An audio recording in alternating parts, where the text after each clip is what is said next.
पहले तुम लोग ये वीडियो देखो। मैं जब तक जिंदा हूं, मैं धर्म के आधार पर इस देश को बांटने नहीं दूंगा। तुम लोगों ने इतना सच्चा और ईमानदार नेता अपने जीवन काल में नहीं देखा होगा। बहुत पुराना रहा है।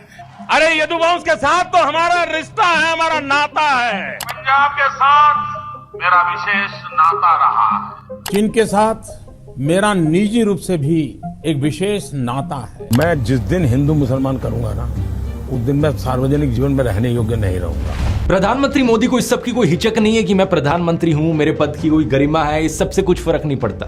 खुल्लम खुल्ला कम्युनल बेशर्मी के साथ वो भाषण देते हैं। मतलब वो अलग ही लेवल का बंदा था। चलो अंधभक्तों, अब तो कुछ कहने को है नहीं, कह दो ये AI है।